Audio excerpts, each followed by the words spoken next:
Salam Indonesia, jumpa kembali bersama saya Moh Gunawan Abdillah di studio EJTV. Tema kali ini mengangkat isu mengenai Munaslup Golkar yang memang sudah dekat, apalagi Kejaksaan Agung hari Senin nanti akan diinfokan mengenai cekal sosok Pak Airlangga Hartarto. Nah, disitulah mungkin titik daripada Munaslup Golkar. Di studio EJTV hadir tokoh-tokoh kader Golkar, Pak Samsul, dan ada Bang Iskandar Sitorus dari Ikatan Audit Indonesia Audit Watch. Jadi tanpa berpanjang lebar nih, jadi kita ada 3 segmen, nanti gambaran, kedua boleh ada debat, ketiga nanti kita closing. Jadi Munaslup Golkar yang memang begitu gencar, entah dari kelompok mana, tapi kemarin Luhut Binsar Panjaitan menolak dia, bahwa dia sebagai dalang adanya Munaslup. Tapi menariknya ini memang ada 2 sosok yang memang begitu nempel lah. Ada Bung Airlangga, ada Bung Bamsud sendiri. Bung Airlangga sendiri itu kemarin dipanggil Kejaksaan Agung tapi tidak hadir. Nah, Bamsud sendiri juga terkena adanya pembelian kasus perusahaan Windu Aji Sutanto yang juga tim pres Jokowi kemarin. Nah, dari Bung Samsul silakan gambarannya kasus-kasus dan Munaslup Golkar itu sendiri. Terkait dengan Munaslup ini Bang Sitorus, ya, jadi sebenarnya Munaslup ini kan bukan sesuatu hal yang haram sebenarnya, ya, bukan sesuatu hal yang haram yang tidak bisa dilaksanakan. Tetapi Munaslup itu adalah selain merupakan mekanisme organisasi, dia juga adalah tradisi dalam organisasi. Setiap mengakhiri masa jabatan dan lain-lain, termasuk terkait pengambilan keputusan yang prinsip dalam organisasi, yaitu harus dilakukan munas. Ataukah kalau ada keputusan yang bisa dianulir, mungkin diselesaikan juga di Munaslup. Nah, dalam hal ini terkait dengan persoalan isu nasional Munaslup Partai Golkar, sebenarnya yang menghembuskan isu tentang Munaslup Golkar ini berawal dari rapat Dewan Pakar DPP Partai Golkar. Nah,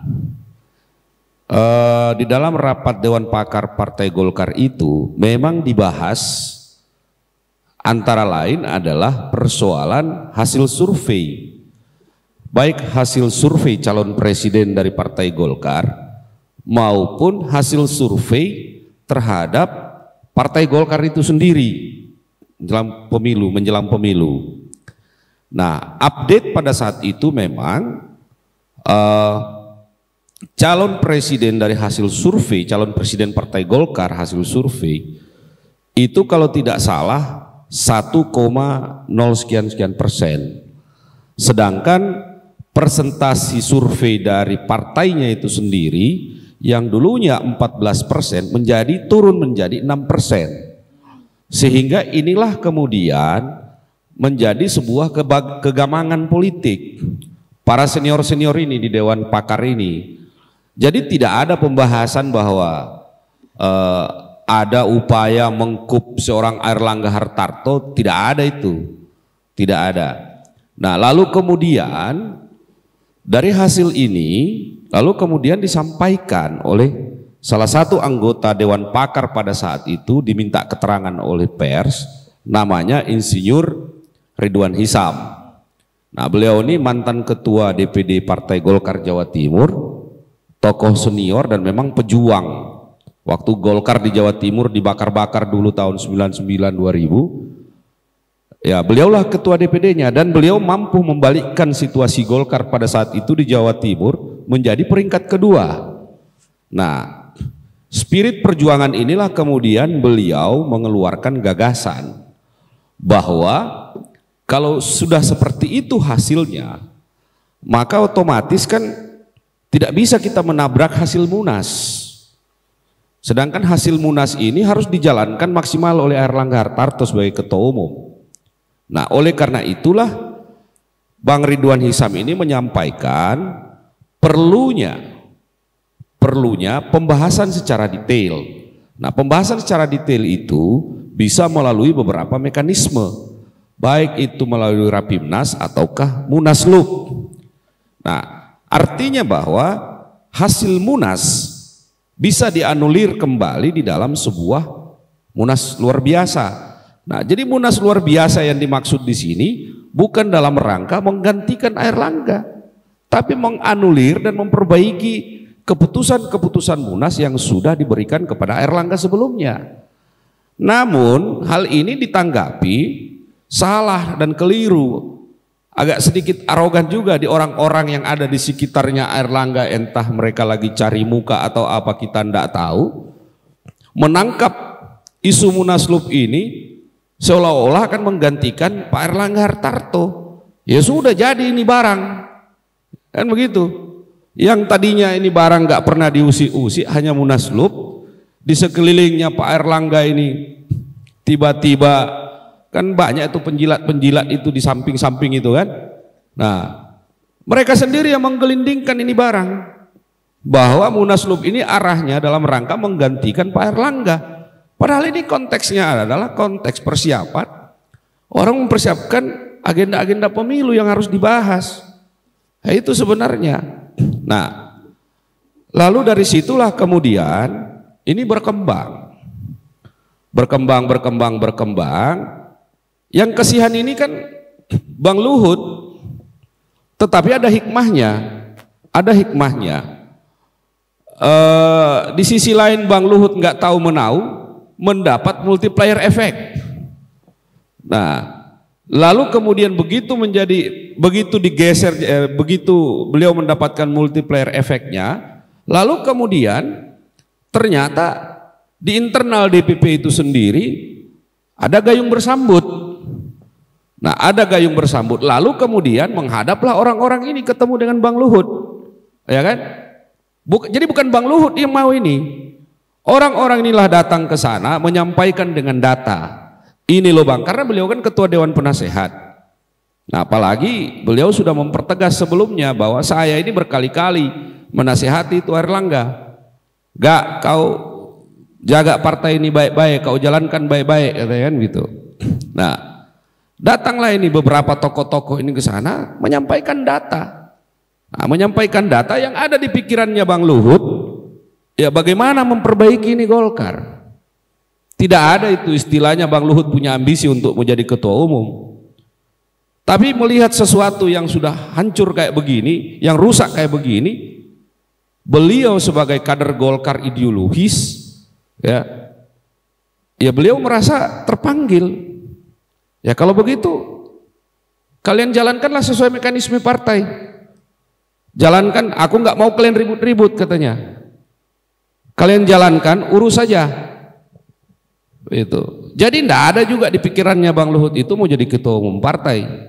Nah, tapi kemudian bahwa saya juga menepis isu bahwa Bang Luhut ini mau mengambil barang ini untuk kepentingan Pilpres. Tidak ada itu di pikirannya Bang Luhut. Tidak ada di pikirannya Bang Luhut.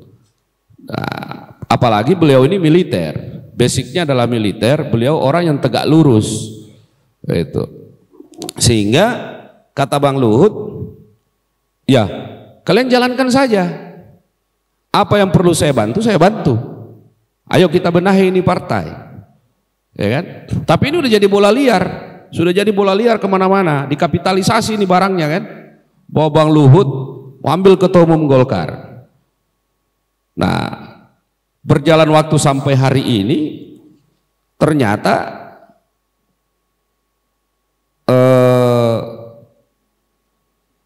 para senior punya banyak sekali para senior yang punya pemikiran bahwa bagus juga kalau Bang Luhut. Kenapa? Karena kan ada doktrin Partai Golkar itu karya siaga gatra praja. Jadi Golkar dengan pemerintah itu ibarat dua sisi mata uang yang tidak bisa dipisahkan. Nah, sehingga Golkar selalu berada mensukseskan kebijakan-kebijakan negara. Nah, pikirannya para senior ini ya lebih bagus Bang Luhut karena beliau ada di sana, ya kan? beliau ada di sana. Yang kedua, secara kehidupan ekonomi, sosial, politiknya dan jaringannya dan lain-lain settle di luar dari kader-kader yang lain. Ya why not? Kan gitu. Nah, termasuk saya juga termasuk anak muda yang meminta ke Bang Luhut, mendaulat Bang Luhut. Bang, mau dan tidak mau, abang itu mau tidak mau jadi ketua umum, tapi saya sebagai anak kader muda mendaulat abang, menginginkan abang untuk jadi ketua umum, menyelamatkan ini partai. Itu, menyelamatkan situasi partai ini. Nah, berjalan waktu muncul kasus tentang Airlangga, ya kan? Jadi tidak ada urusannya. Urusan kasus yang hari ini dihadapi oleh Pak Airlangga itu tidak ada hubungannya dengan Golkar. Kasus ini perilaku individu, perilaku Airlangga secara individu.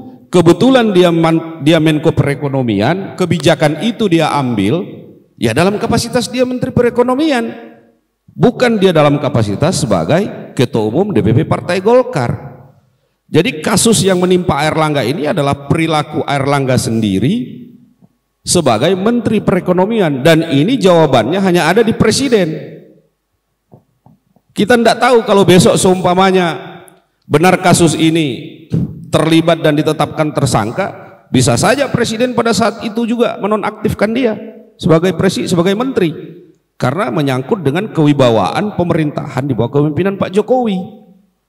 Itu jadi perilaku hukum yang hari ini menimpa Airlangga itu adalah perilaku Airlangga sendiri sebagai Menteri Perekonomian, bahwa ada imbas politiknya kepada Partai Golkar, ya.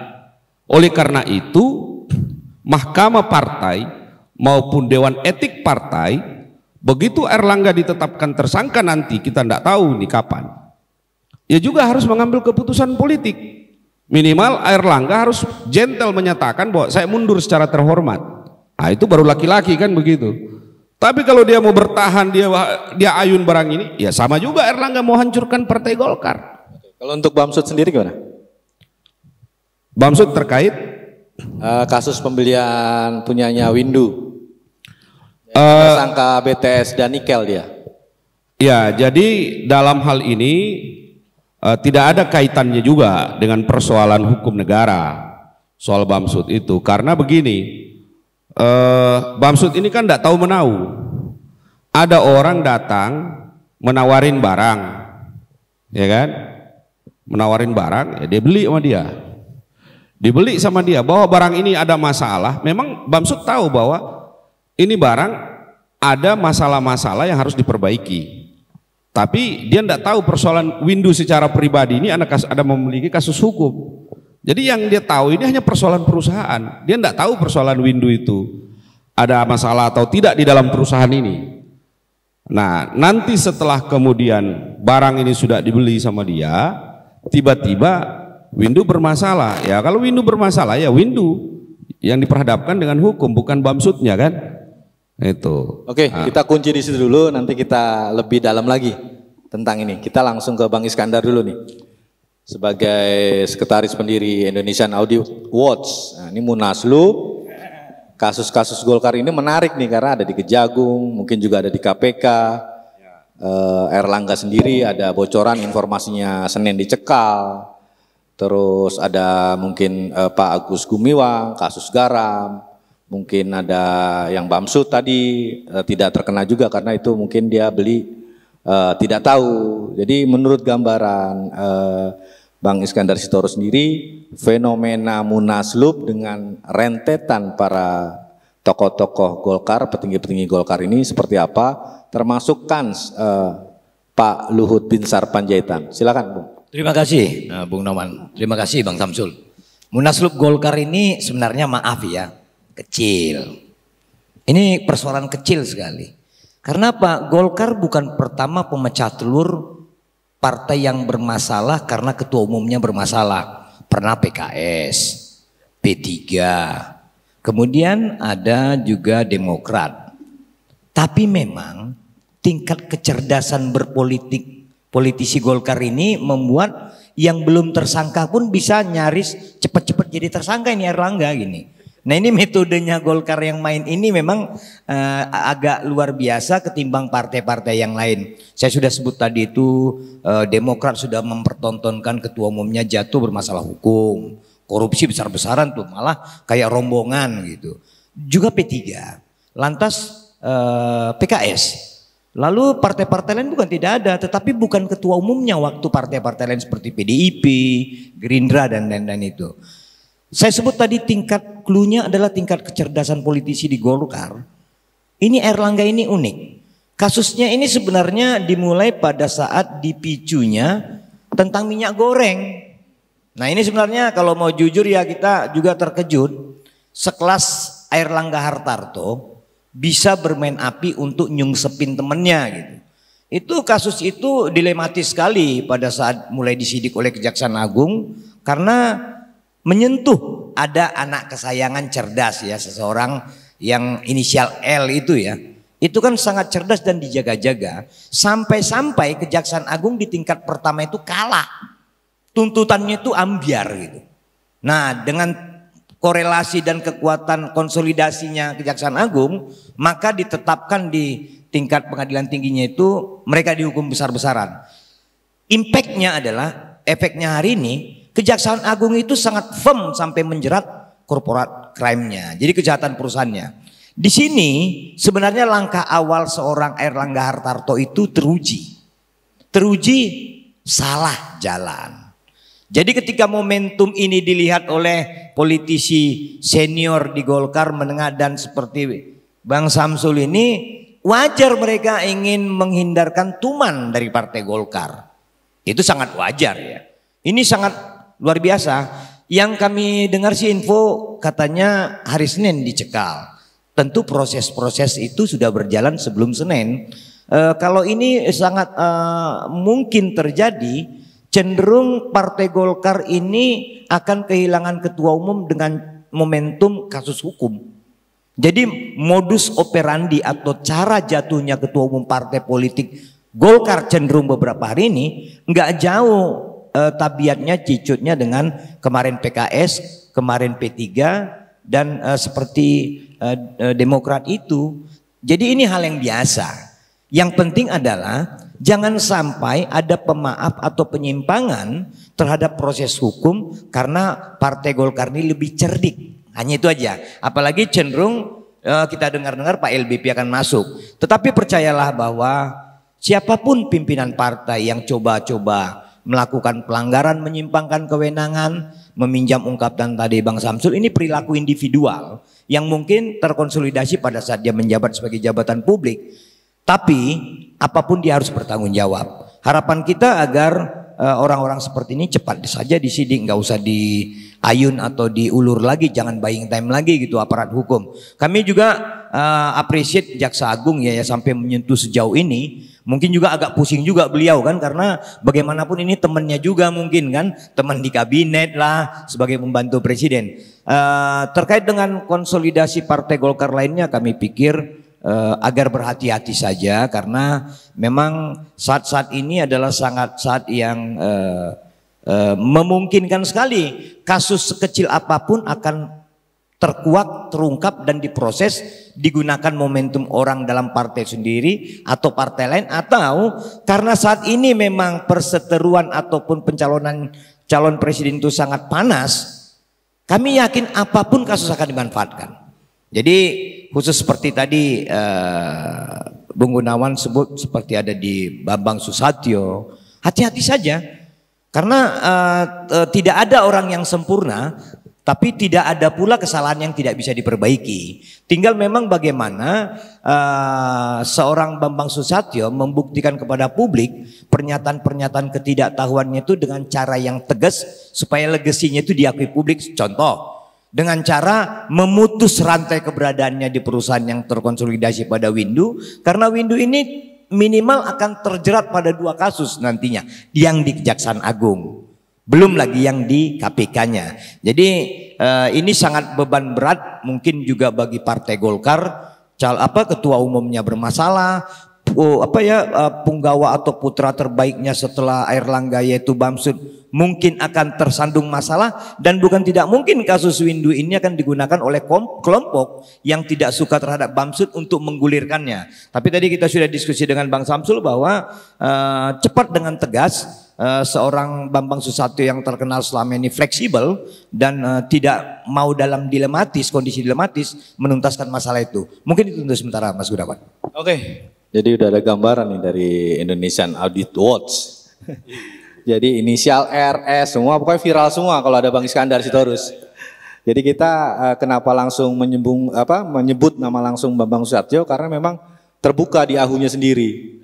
Cuman kan masyarakat tadi benar juga kata Bang Iskandar Sitorus ingin melihat atau legasinya Pak Bambang Susatyo yang memang benar-benar wartawan yang handal, wartawan yang memang top pada zamannya, dan sekarang kita bangga lah sebagai perwakilan wartawan duduk di Ketua MPR. Cuman jangan dijahati lah Bambang Susatyo. Nah kan kita lihat tadi Bang Iskandar sudah menyebut bahwa Bambang Susatyo takutnya dijebak atau memang dijahati atau memang sengaja dijeburkan ke kasus Windu ini.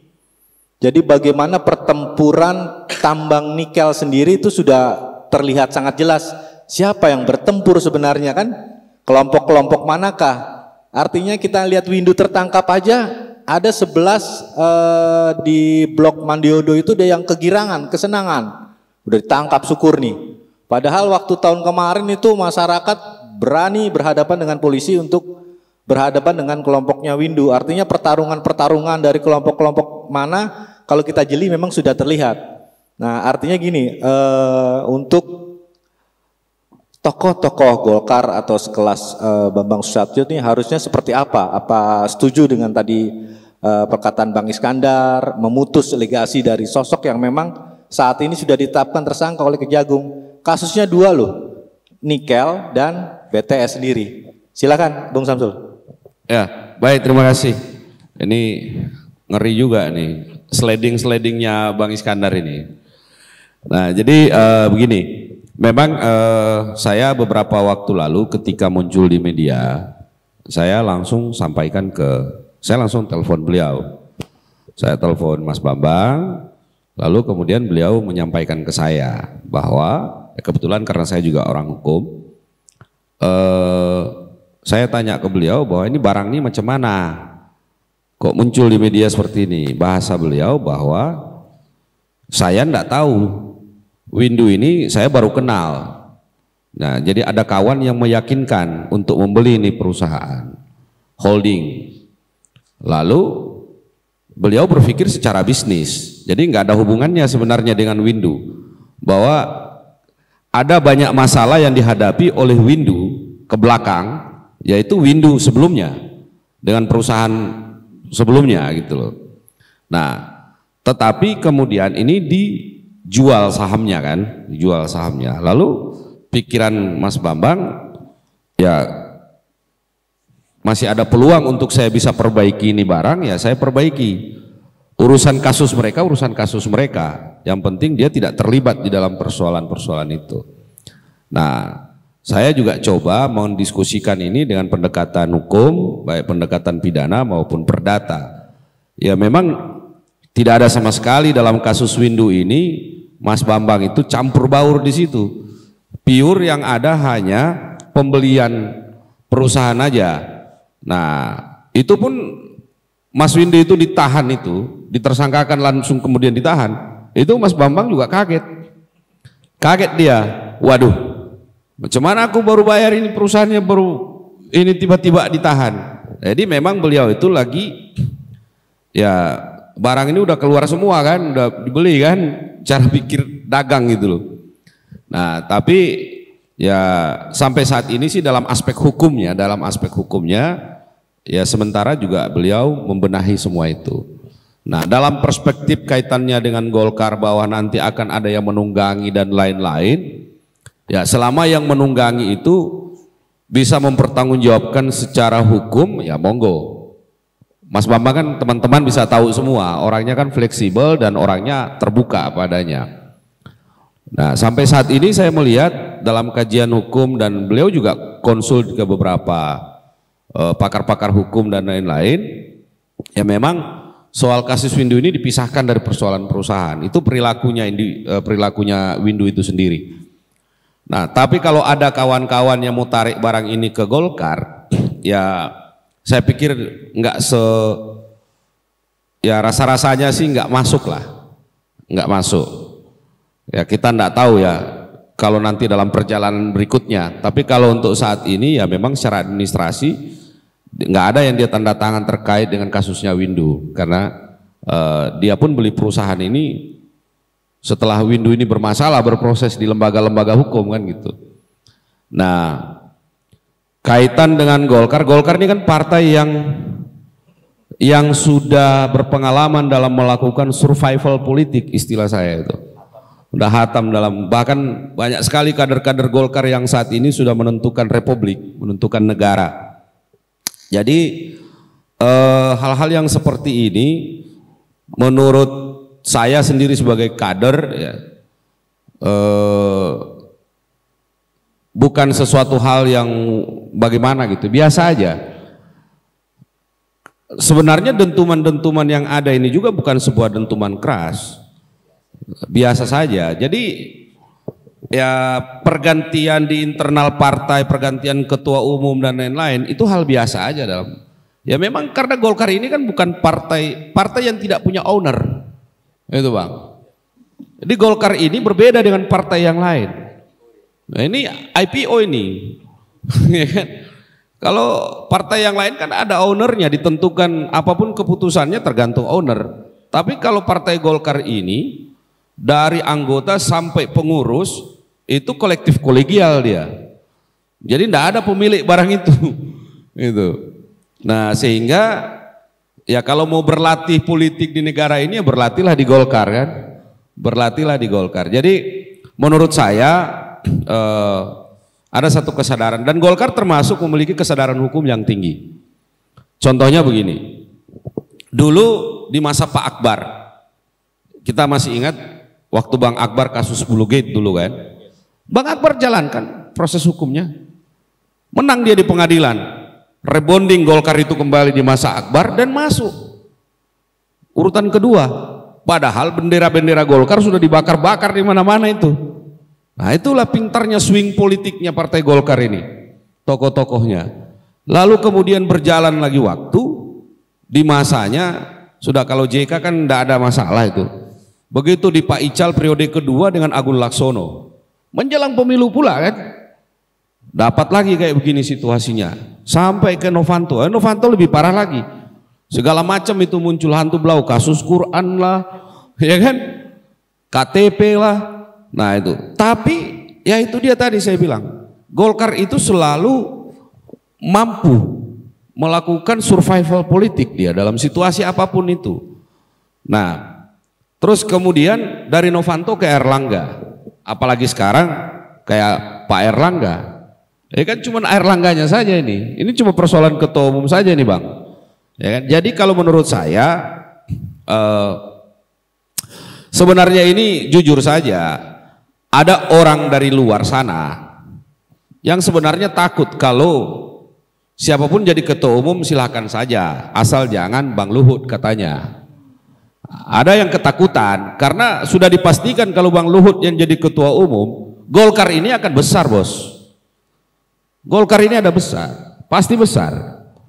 Loh, Bang Luhut ini, beliau masih danrem, itu sudah memberikan, sudah memberikan materi kaderisasi. Waktu beliau jadi danrem itu, pangkat kolonel, itu. Apalagi dengan kondisi sekarang, ya, basically beliau adalah basically militer, spesifiknya adalah baret merah ya, Kopassus ya. Nah, dan saya pikir bahwa pentingnya juga kemarin senior-senior ini menginginkan Bang Luhut jika Erlangga ditetapkan situasi dalam aspek hukumnya dia ditetapkan tersangka dan Golkar harus mengambil solusi. Kenapa harus Bang Luhut? Ya, ini ada satu kesadaran kolektif di para senior-senior Golkar yang saya tangkap secara kejiwaan. Golkar ini kan dikenal dulu dengan ABG. Ada istilah ABG itu, triple A, ABRI dan lain-lain itu. Jadi saya melihat spirit nilai yang hari ini kenapa banyak senior-senior menginginkan Bang Luhut, karena tadi itu ada histori romantisme politik masa lalu itu yang memang sebagiannya ingin dikembalikan di internal Partai Golkar itu. Contohnya saat ini, saya jujur aja Bang, sejak Airlangga ini pimpin ketua umum, ya bisa dihitung pakai jari lah dia turun ke daerah itu Bang. Itu. Yang kedua, komunikasinya itu, komunikasi secara eksternal, internal secara eksternal. Dan kemudian agak sedikit elitis kalau aku tengok. Ya mudah-mudahan kalau aku salah ya aku minta maaf. Tapi itu ya aku rasa. Gitu loh. Terus kemudian senior-senior ini kan harus diwongke lah. Diwongke. Jangan diabaikan. Usia boleh tua, tapi pengalaman dan cara berpikir ini kan mereka lebih jago dari kita yang anak-anak muda ini. Itu. Nah, lalu kemudian saya lihat kondisi terakhir ini memang hampir semua punya pernyataan. Saya lihat di WA grup dan lain-lain. Kenapa sih enggak dibicarakan baik-baik di internal? Ya tergantung. Saya bilang dari awal pun orang memberikan masukan. Jadi kalau orang yang memberikan kritikan, termasuk saya pernah alami. Saya memberikan kritikan ke dia, ke Pak Airlangga, saya dimusuhi, saya dianggap musuh. Padahal saya ini adalah kawan. Yang kedua, selain kawan, beliau ini saya kader BMK dulunya. Dulu saya barisan muda Kosgoro Bang. Itu Airlangga ketua umum. Jadi waktu dia ketua umum, ya kami anak buahnya lah, anggotanya. Nah, jadi yang herannya sejak dia menjadi ketua umum juga, hal-hal yang kita sampaikan, kita kritik ke dia, kita memberikan pandangan, pemikiran ke dia. Padahal kita tidak ada maksud untuk menggurui, hanya memberikan, karena kita kan berinteraksi. Kawan-kawan kita ini kan di seluruh daerah kan ada. Lalu begitu kita memberikan pandangan ke dia, kita dianggap musuh, dianggap seolah-olah kita ini nggak menghargai. Padahal ini kita judulnya mengkritik untuk memperbaiki situasi. Toh juga kalau situasinya baik, yang punya nama kan dia, bukan kita kan begitu Bang. Itu. Jadi kalau saya dalam hal ini dari aspek Partai Golkarnya, saya yakin 1000% bahwa kepada seluruh, saya juga menghimbau kepada seluruh masyarakat, juga kepada partai politik yang lain, ya contohilah Partai Golkar. Tidak alergi dengan hukum. Ketua umumnya salah, dihukum, ya dihukum. Diserahkan itu. Nah, saya berharap bahwa partai-partai lain juga kalau ada kadernya yang memang sudah terindikasi tersangka ataupun mungkin ada yang buron dan lain-lain, ya tunjukkan juga kepada masyarakat bahwa kami partai politik menyerahkan ini anggota partai kami untuk dihukum karena dia bersalah, kan begitu. Sehingga partai politik ini sehat dalam pembelajaran demokrasi terhadap negara, terhadap masyarakat Indonesia. Saya pikir itu Bang. Oke, ini belum terjadi perdebatan, jadi kita akan harus pancing Bang Iskandar ini. Jadi Bang Iskandar, kita udah dengar apa yang dikatakan Bung Samsul kan. Tapi kita sudah tahu lah bagaimana di Kejaksaan Agung itu bergerak seperti apa, KPK juga bergerak seperti apa. Data di seluruh Indonesia juga kita tahu lah. Indonesia dulu bisa naik indeks ekonominya gara-gara SBY memberikan izin seluruh tambang. Nah, mungkin saat ini adalah puncak-puncaknya bagaimana Indonesia menjadi salah satu tadi daerah area atau perang dagang antara Amerika dan Cina. Bagaimana bursa London Metal jatuh oleh Singhan 8 hari gara-gara orang Amerika beli dan tiba-tiba nikel meledak tinggi.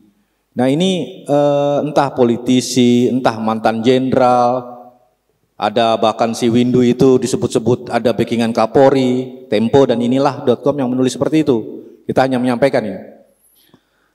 Cawe-cawe di dunia nikel ini erat sekali kalau masyarakat melihat itu dengan Pilpres 2024. Jadi si Windu udah nggak takut-takut lagi mengekspor lah itu ke Cina sampai KPK bilang ada 5,7 atau sampai 12 triliun atau 6 sampai 12 triliun itu. Jadi artinya mungkin tadi Bang Samsul bilang ini barang rongsok, tapi ternyata faktanya di lapangan berbeda. Ini berlian PT Lau Mining dengan tadi. Mereka bermain dengan bea cukai yang sudah ketangkap, bermain dengan Kajari Sutra. Seorang mantan Pangdam Andi Pangrekuan lah yang membocorkan, akhirnya ponakannya sendiri dijebloskan sampai ke Windu. Artinya kita sudah lihat perang-perang ini terjadi ya karena tadi bagaimana saya mengobrol oleh salah satu menteri lah. Dalam seminggu hamparan nikel itu bisa 400 miliar dan sudah ada penadahnya. Jadi ini yang dibilang tadi Bang Samsul barang rongsok, ini bukan barang rongsok, ini barang mewah perusahaan Lau Agung Mining. Silakan Bang Sendar. Iya, terima kasih Bung Gunawan. Bang Samsul, jadi begini dia Bang Samsul. Ini penilaian yang terbaik. Golkar nyaris tersisihkan dari bisnis pertambangan Indonesia.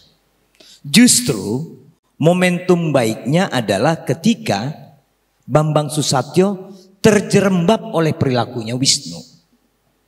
Nah, Windu, harapan kita jebakan yang memang tadinya niat buruk Windu bisa digunakan momentumnya oleh Pak Bamsud itu untuk menunjukkan kredibilitasnya sekaligus meluruskan kesalahan jebakan itu. Itu momentumnya. Karena begini dia Bang Samsul dan para pemirsa EZI ya. Ini dimulai zaman Pak SBY. Yang namanya hilirisasi itu zaman Pak SBY. Tapi beliau agak lambat kerjanya sehingga tidak menikmati hilirisasi itu. Kalau sekarang Pak Jokowi mengatakan karena beliau hilirisasi, itu keliru juga. Karena hilirisasi yang dimomentumkan dan difokuskan oleh Pak Jokowi pemerintahan sekarang adalah hanya nikel. Nyatanya ekspor nikel yang dilakukan berdiam-diam diri, yang tertangkap oleh KPK sampai 5,7 juta ton itu sesungguhnya bukan untuk baterai listrik. 70%-annya itu adalah untuk penguatan sumber bahan baku bajanya China.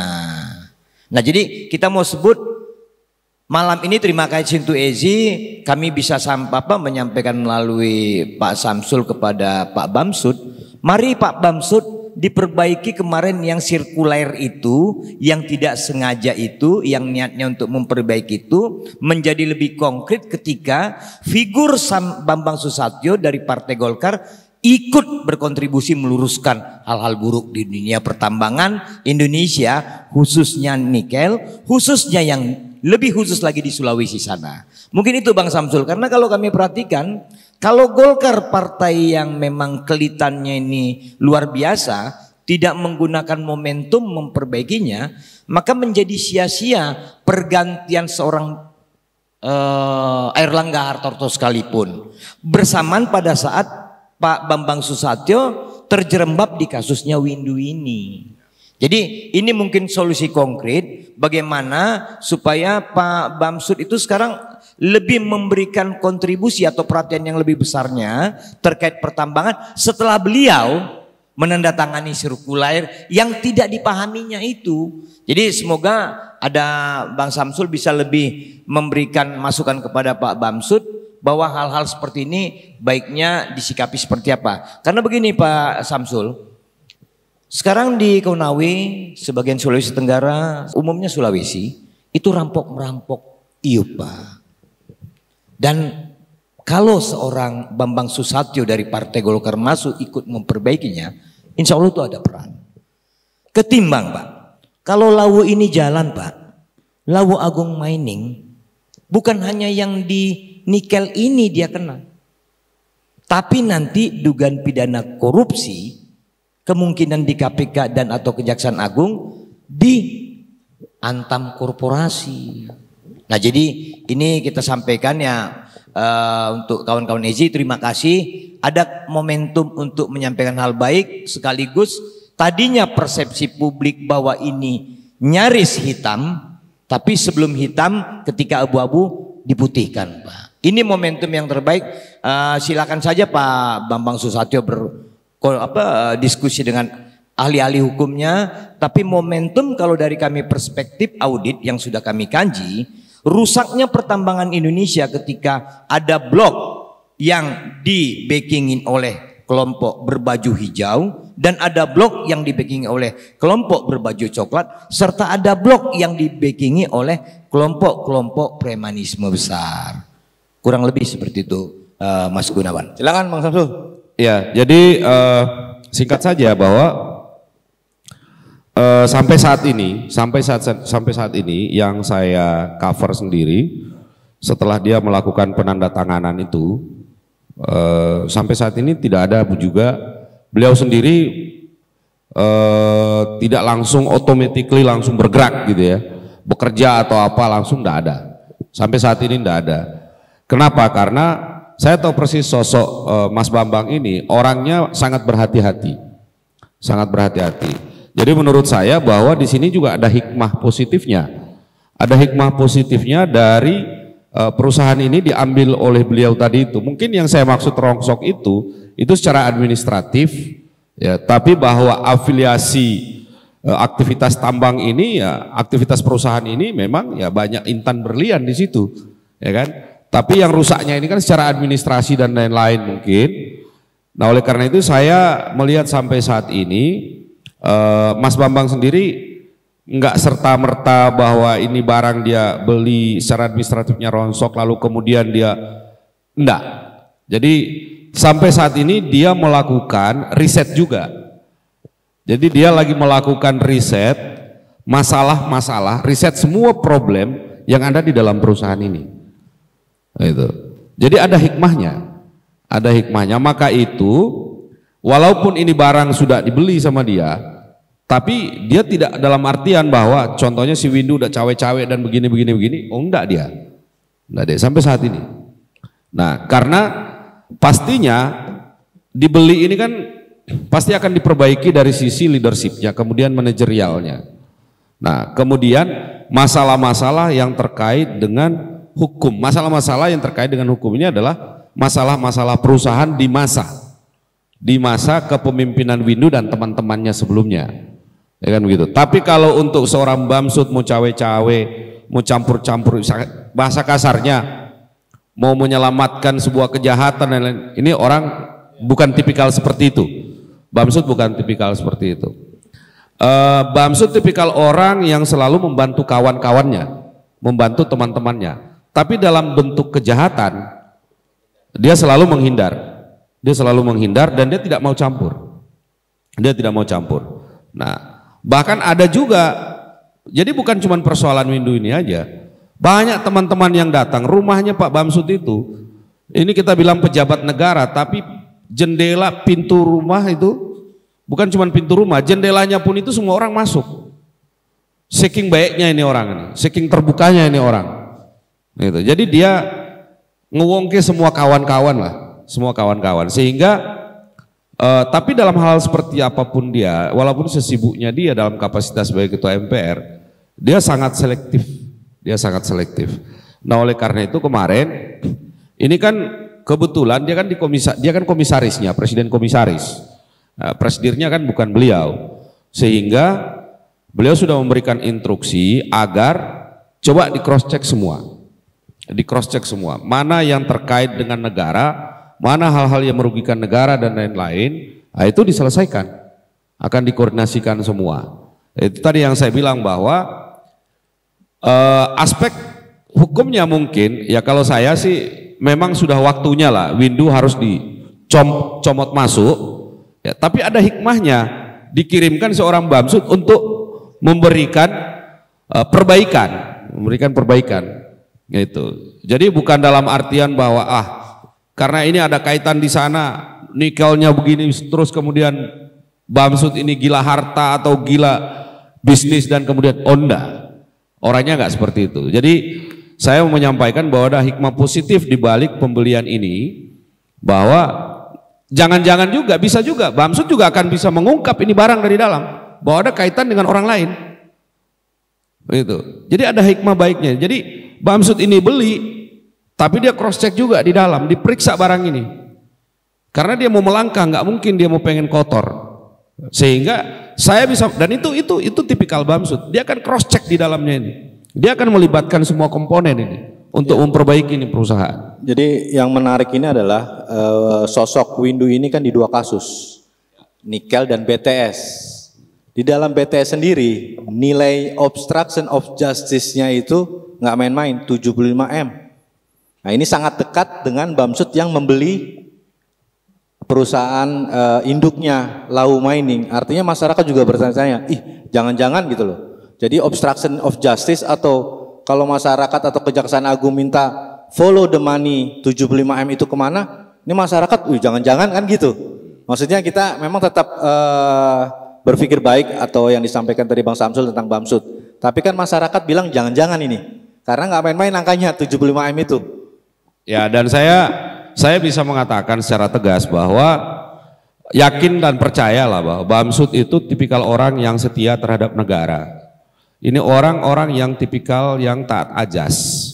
Ya, saya contohkan aja hal yang sederhana secara politik. Begitu diperintah Pak Joko Widodo, Pak Bamsud mundur.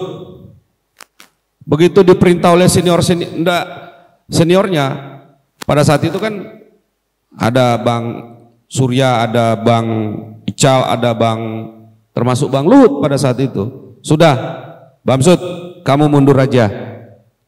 Ini kepentingannya kepentingan negara. Mundur Bamsud, mundur ya. Walaupun orang di luar membicarakan lu ketua MPR begini-begini, tapi itulah sosoknya Bamsud. Bukan tipikal orang yang punya hawa nafsu untuk merampok atau mau cawe-cawe kekuasaan. Dia bukan tipikal itu. Maka saya katakan tadi bahwa ini ada hikmahnya. Insya Allah sih ada hikmahnya. Bamsud masuk dan dia beli ini, lalu kemudian contohnya para penyidik dan lain-lain, Pak Bambang tolong kita minta data perusahaan ini. Ini ada kaitannya di sini. Ya kan dia udah di dalam. Memang dia tidak terlibat, tapi kan dia masih panggil direksinya apa segala semua. Coba cek BPKP turun contohnya, ataukah KPK contohnya. Silakan lakukan penyidikan. Nah, itu. Ataukah PPATK contohnya. Silakan. Saya pastikan itu Bamsud akan membuka ruang itu. Akan membuka ruang. Karena apa? Dia juga butuh menyehatkan itu perusahaan. Selain dia menyehatkan perusahaan, dia harus membantu negara dalam kapasitas dia sebagai seorang kepala lembaga negara pada saat ini. Itu. Jadi ada hikmah positifnya ini Bang. Kira-kira seperti itu. Dan itu saya pastikan Pak Bamsud akan menyampaikan itu secara terbuka terhadap publik. Mungkin saja sekarang ini, saya lihat sekarang ini kan beliau memang lagi kumpul tim semua, lagi meng-cross check semua. Jadi ini kan ya basicnya kan wartawan Bang. Jadi apa yang mau dia sampaikan ke publik, fakta datanya harus valid semua kan. Ya itulah Bamsud nih. Nah, itu saya pikir begitu Bang. Oke, jadi kita tunggu nih. Ada tambahan dari Bang sebenarnya ya, Mas Gunawan, kita lihat yang dikatakan oleh Bang Samsul tadi menjadi nyata ketika Bambang Susatyo bertindak. Karena jika tidak, kecenderungan Lawu Agung Mining ketika dia join operation, Lawu menjadi kontraktor pertambangan, ini adalah pelaku tindak pidana korupsinya Bang. Termasuk pengemplangan pajak. Ini bisa berdarah-darah nanti Kara Nusa Investama ini. Nah mumpung Bambang Susatyo-nya di Kara Nusa Investama ingin memperbaiki, gelembung-gelembung ini harus dimatikan dulu. Karena ke depan memang kecenderungannya korupsinya ini berlapis-lapis. Windu adalah pelaku yang diduga lebih dari beberapa titik di tambang Antam. Dan ini berbahaya bagi Bambang Susatyo. Selain tadi publik berpikir jangan-jangan arusnya ada ke Bamsud. Tapi nyaris cenderung bisa itu tereliminasi. Tapi ketika Bamsudnya diam, ini menjadi berbahaya. Malah kami tawarkan begini Bang Samsul. Kalau bisa Pak Bamsud memberi dukungan kepada Jaksa Agung untuk cepat-cepat memeriksa ini dengan tegas. Sampai ke BTS bahwa kami serahkan Windu. Seperti yang Bang Samsul bilang tadi, orang Golkar menyalakukan seperti itu. Begitu kira-kira. Terima kasih. Ya, jadi saya langsung aja nih. Jadi gini, ini kan sesuai case-nya saja, Jadi sekarang kan Windu ini dipanggil, diproses saat ini dengan kasus apa? Kasus nikel kan begitu. Nah, kita fokusnya ke situ.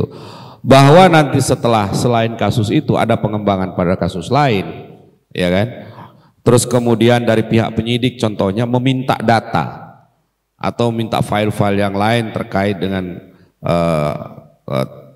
korporasi yang ada, saya pastikan Pak Bamsud tidak menutup itu. Dia tidak menutup itu.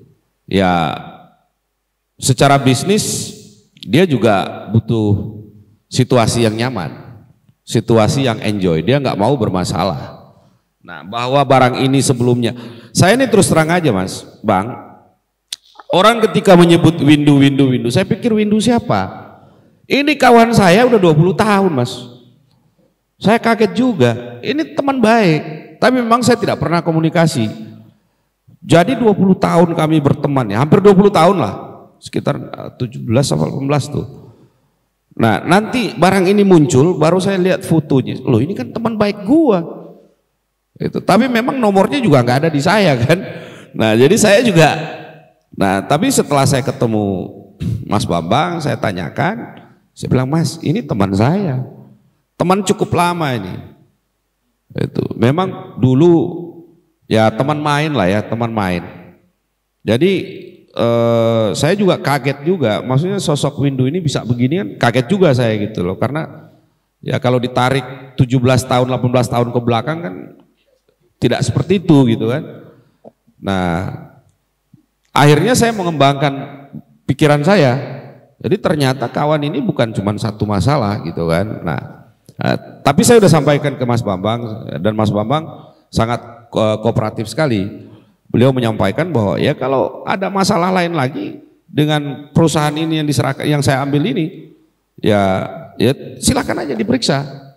Silakan aja diperiksa, dan siapa pelakunya ya kita kan, saya pejabat negara yang memang harus betul-betul menunjukkan sikap saya, apalagi saya ketua MPR. Saya harus menunjukkan kepada rakyat bahwa ini loh, rakyat harus tahu bahwa masalah ini seperti ini gitu. Saya kira begitu. Jadi efeknya nanti ke Partai Golkar, saya pikir itu masih nantilah. Belum, karena kita juga belum tahu. Memang Munas normalnya itu kan 2024 kan itu Bang. Saya menjawab beliau tadi ini. Jadi Munas normalnya itu kan masih 2024. Nah, 2024 itu juga kan Golkar ini kan laboratorium kader. Partai Golkar ini dia adalah laboratorium kader. Jadi kalau dia sampai di 2024 itu ya bukan hanya Bamsud juga yang calon ketua umum, ya kan? Banyak sekali. Ya, yang tuanya masih ada Bang Luhut, ya kan, yang seniornya ada juga Bang Ical dan yang lain-lain. Yang juniornya di bawah ya ada Ahmad Doli Kurnia, ada Bang Doli kan, ada juga Bahlil gitu kan. Nah, jadi saya pikir bahwa kaderisasi partai ini, dia Golkar ini adalah partai kader, dijuluki sebagai partai kader karena setiap saat dia melahirkan kader-kader yang produktif. Itu sehingga itulah tadi saya katakan bahwa dalam situasi apapun Golkar itu sangat mudah untuk melakukan survival karena dia punya kader yang memang siap pakai. Kira-kira gitu Bang.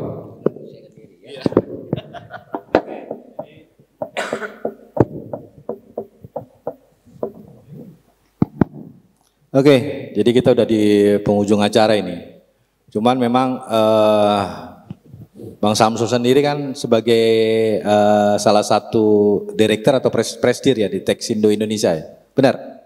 Ya. Oke, jadi kesimpulannya begini. Jadi kemarin 2 hari yang lalu nih untuk mungkin closing statement ya, karena kita udah di penghujung acara. Bagaimana ada namanya dana hasil ekspor kita dari seluruh perusahaan nikel di Indonesia ternyata bukan disimpan di bank kita.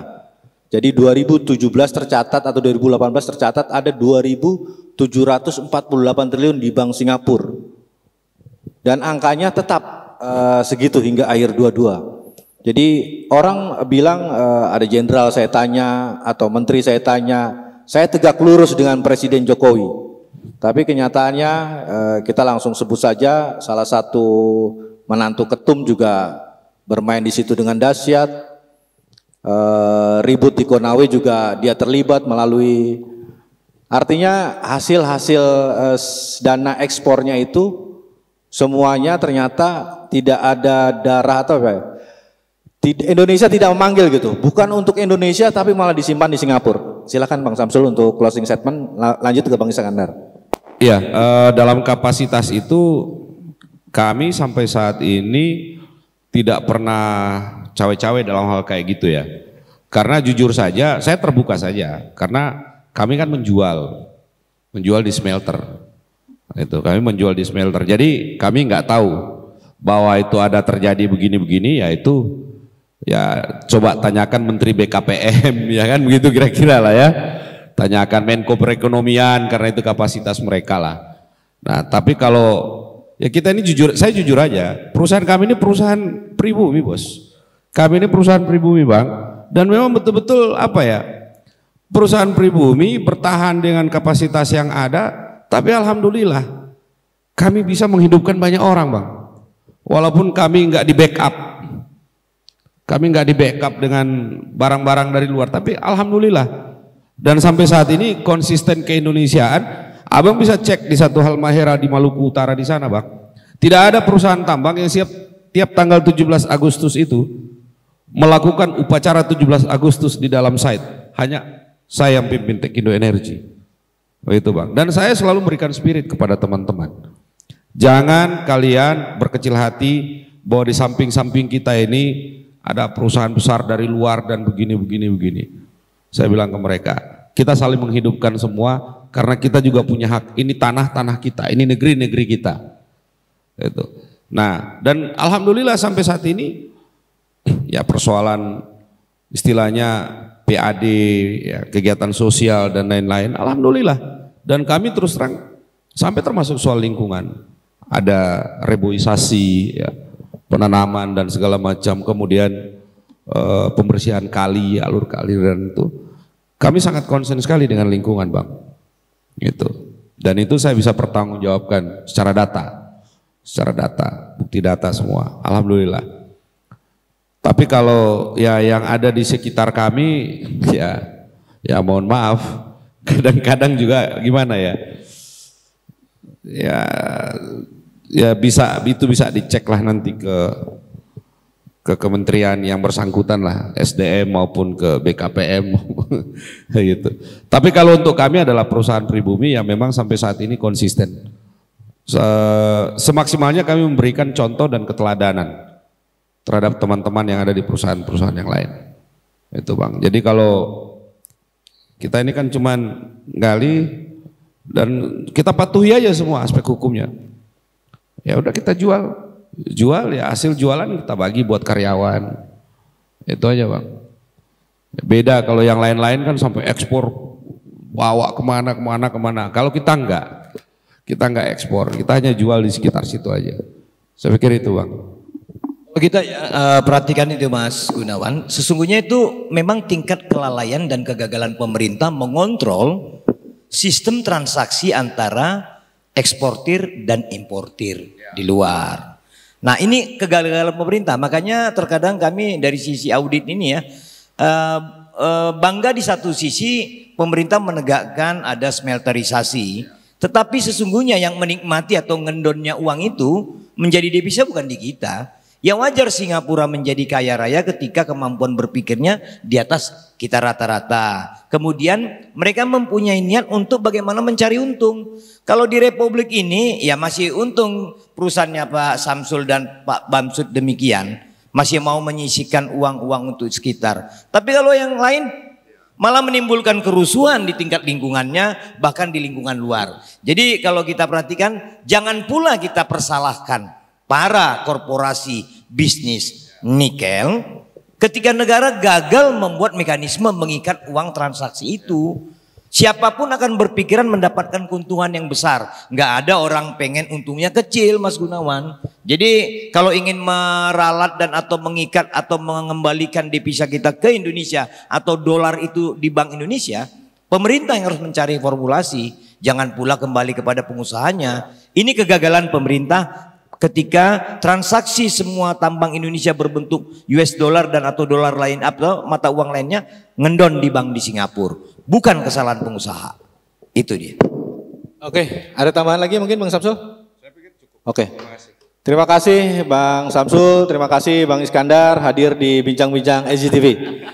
Demikian pemirsa EJTV bincang-bincang dengan dua tokoh yang satu viral, yang satu mencerdaskan dan bisa masyarakat Indonesia melihat bagaimana sosok-sosok tokoh-tokoh Golkar di Indonesia, bagaimana mereka berjuang di Indonesia untuk menghidupi kesejahteraan masyarakat Indonesia. Golkar jaya, Indonesia jaya. Tapi jangan lupa ada Presiden Jokowi saat ini yang memimpin Republik Indonesia untuk bisa tegas kepada para menteri-menterinya. Para menteri yang cawe-cawe silakan dipus untuk dihukum. Selamat malam, jumpa kembali bersama saya Moh Gunawan Abdillah. Salam Indonesia.